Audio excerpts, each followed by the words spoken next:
नमस्कार, मी अंशु कौशल आणि तुम्ही पाहत आहात न्यूज डॉट्स. आज पुणे बुक फेस्टिवलचा दिवस दुसरा आणि न्यूज डॉट्स दुसऱ्या दिवशी देखील पुणे बुक फेस्टिवलला आलेला आहे. आणि या गोष्टीची म्हणजे आपण जसं स्टार्टिंगला म्हणलो होतो की पूर्णपणे आपण पुणे बुक फेस्टिवल जो असणार आहे तो व्यवस्थितपणे आपण कव्हर करून तुमच्यापर्यंत पोहोचवणार आहोत. आणि सध्या आपण उभे आहोत श्री शिवाजी रायगड स्मारक मंडळाच्या स्टॉलवरती. आणि या स्टॉलबद्दल विशेष असं काय आहे म्हणजे या स्टॉलवरती आपण का आलो, कारण की आता पुणे बुक फेस्टिवल जो चालू आहे 13 ते 21 डिसेंबरपर्यंत, ह्या पुणे बुक फेस्टिवलमध्ये एक महत्त्वाचा 17 डिसेंबरला एक महत्त्वाचा कार्यक्रम देखील ठेवण्यात आला आहे, जो की श्री शिवाजी रायगड स्मारक मंडळाने आयोजित केलेला आहे. तर आता आपल्यासोबत त्यांचेच कार्यवाह आहेत सुधीरजी थोरात. आपण त्यांच्याकडून जाणून घेऊयात की हा जो भव्य दिव्य कार्यक्रमाचं इथं आयोजन करण्यात आलेलं आहे त्याला नेमकी सन्माननीय उपस्थिती नेमके कोण असणार आणि कशा रूपात हा कार्यक्रम इथे आकार घेणार आपण त्यांच्याकडून जाणून घेऊयात. दादा नमस्कार. नमस्कार. आता पुणे बुक फेस्टिवलचं खूपच गाजावाजा पुण्यामध्ये पूर्णपणे चालू आहे आणि त्याच पार्श्वभूमीवरती श्री शिवाजी रायगड स्मारक मंडळाने इथे एक मोठा कार्यक्रम आयोजित केलाय. ते कार्यक्रम नेमका कशाबद्दल आहे, काय असणार आहे, त्याच्यामध्ये पुणेकरांसाठी काय वेगळी मेजवानी असणार आहे?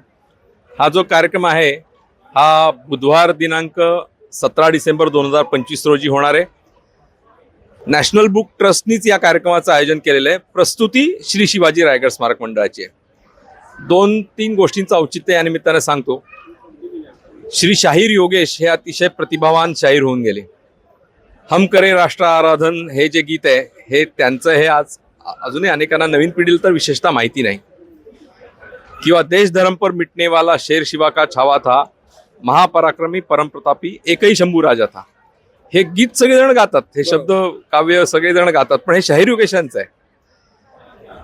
भारत वंदे मातरम जय भारत वंदे मातरम, रुकना पाए तूफानों में सबसे आगे बडे कदम, अशी अनेक अजरामर गीतं शाहीर योगेशांनी लिहिली. तर त्यांच्या गीतांना आजचे आघाडीचे संगीतकार जीवन धर्माधिकारी यांनी संगीतबद्ध केलंय. रायगड स्मारक मंडळाच्या बाबतीत बोलायचं झालं तर रायगड स्मारक मंडळाचं हे 130वं वर्ष चालू आहे. रायगड किल्ल्यावर ज्या शिवाजी महाराजांच्या समाधीचा लोकमान्य टिळकांच्या प्रयत्नाने या मंडळाने जीर्णोद्धार केला त्याचं हे शताब्दी वर्ष चालू आहे. त्याच्याच बरोबर राष्ट्रीय स्वयंसेवक संघाचं हे आत्ता शताब्दी वर्ष चालू आहे. आणि या शताब्दी वर्षात संघात गायली जाणारी अनेक अजरामर गीतं जी शाहीर योगेशांनी लिहिली होती त्याचीच प्रस्तुती इथे संगीतमय पद्धतीने केली जाणार आहे. पंडित हृदयनाथ मंगेशकर यांची या कार्यक्रमाला विशेष उपस्थिती असणार आहे. त्याच्याच बरोबर प्रसिद्ध अभिनेते आणि इतिहासाचे अभ्यासक श्री राहुल सोलापूरकर या कार्यक्रमाचं सूत्रसंचालन करणार आहेत. पुणे शहराचे राष्ट्रीय स्वयंसेवक संघाचे मान्य संघचालक रवींद्रजी वंजारवाडकर या कार्यक्रमाचे अध्यक्ष असणार आहेत. खडके फाउंडेशनचे श्रीयुत खडके यांनी या गीतांची निर्मिती केलेली आहे आणि जीवन धर्माधिकारी यांनी संगीतबद्ध केलेली आहे. तर हा कार्यक्रम 17 तारखेला इथे होणार आहे. या कार्यक्रमासाठी सगळ्याच शिवप्रेमी मंडळींना आणि देशभक्त मंडळींना मी आवाहन करतो की त्यांनी या कार्यक्रमाला मोठी उपस्थिती ठेवावी. आपल्या मित्रमंडळींना, नातेवाईकांना घेऊन या कार्यक्रमाला, तरुण पिढीला घेऊन या कार्यक्रमाला यावं अशी माझी सर्वांना विनंती आहे.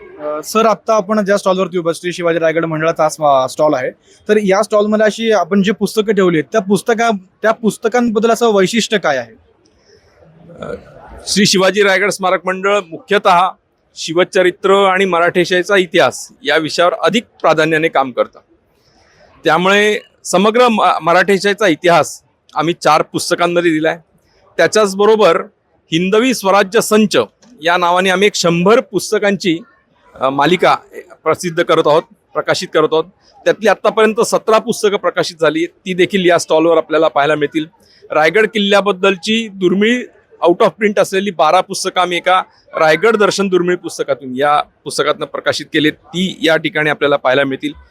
गजाभाऊ मेंदळेंची काही पुस्तकं आहेत. इस्लामची ओळख पुस्तक आहे. त्याचं Shivaji is life and times पुस्तक आहे. छत्रपती शिवाजी महाराज झाले नसते तर हे त्यांचं पुस्तक आहे. अशी काही इतिहासाला वाहिलेली अनेक पुस्तकं संभाजी महाराजांवर, शिवाजी महाराजांवर, वेगवेगळ्या गडकिल्ल्यांवर अशी पुस्तकं या मंडळाच्या स्टॉलवर असणार आहे. सुधीरजी एक इतिहास अभ्यासक देखील आहेत, एक इतिहास संशोधक देखील आहेत. सर, आता ह्या पुणे बुक फेस्टिवल जो आकार घेतोय पुण्यामध्ये, तर याच्या माध्यमातून तुम्ही एक इतिहास अभ्यासक आहात, एक संशोधक आहात, तर या माध्यमातून पुस्तक वाचनासाठी आणि तरुणाईला तुम्ही एक काय संदेश देऊ इच्छिता या पुणे बुक फेस्टिवलच्या माध्यमातून? आपला इतिहास जो आजपर्यंत दुर्लक्षित होता त्या इतिहासाला गेल्या 5-10 वर्षामध्ये खूप उजाळा मिळतोय आणि त्यामुळे तरुण पिढीने हा इतिहास माहिती करून घेण्याची गरज आहे. पुणे बुक फेस्टिवलमध्ये देखील अनेक स्टॉलवर आता इतिहासाशी संबंधित गडकिल्ल्यांशी संबंधित पुस्तकं आपल्याला दिसायला लागलीत. तर पूर्वी या प्रकारचं साहित्यही फारसं बाजारामध्ये नव्हतं, प्रकाशकांकडे नव्हतं. परंतु आता सगळ्यांचं या विषयांकडे लक्ष वेधलं गेल्यामुळे माझं तरुण पिढीला हे आव्हान आहे की इतिहासच नाही तर आपल्या आवडीचं जे काही क्षेत्र आहे त्या क्षेत्राची पुस्तकं घ्या आणि ती पुस्तकं वाचा. मोबाईलवरच्या स्क्रीन टाईमपेक्षा पुस्तकाचं वाचनाचा वेळ हा तरुण पिढीने वाढवावा अशी या निमित्ताने मी अपेक्षा व्यक्त करतो. धन्यवाद सर. तर आत्ता आपण जाणून घेतलं की पुस्तकाचं वाचन किती महत्त्वाचं आहे. म्हणजे आपण 1-2 दिवस झालं ह्या गोष्टींचं कव्हरेज करतोय. बाल महोत्सवाला देखील न्यूज डॉट्सनी कव्हरेज केलं होतं. त्याच्या माध्यमातून देखील आपल्याला समजतं की आज जी पिढी आहे तरुण वाचक वगैरे जे आहेत ते जास्त करून मोबाईलच्या देखील ॲडिक्शनमुळे ते त्यांचं जे क्रिएटिव्हिटी जी आहे ती गोष्ट थांबली गेली. परंतु तर याच माध्यमातून पुणे बुक फेस्टिवलला श्री शिवाजी रायगड स्मारक मंडळाला आणि आजूबाजूच्या सर्व जे काही पुस्तकं इथं लागले गेलेत आणि इथं प्रामुख्याने जे मोठे मोठे कार्यक्रम होत आहेत त्याला जे सन्माननीय उपस्थिती आता जे लाभणार आहेत त्या गोष्टीचा सर्व पुणेकरांसोबत जे कोणी पुण्याच्या बाहेरनं लोक इथं येत आहेत आवर्जून, कारण की जेव्हा पुणे बुक फेस्टिवल असतो हा फक्त पुण्यापुरता मर्यादित नसून हा संपूर्ण महाराष्ट्रासाठी संपूर्ण भारतासाठी हा संपूर्ण फेस्टिवल ठेवला जातो आणि लांब लांबून लोक इथं येतात हा पुणे बुक फेस्टिवल बघण्यासाठी. तुम्ही देखील लवकरात लवकर पुणे बुक फेस्टिवलला भेट द्यायला नक्की या आणि पाहत राहा न्यूज डॉट्स. मी अंशुक आशिल.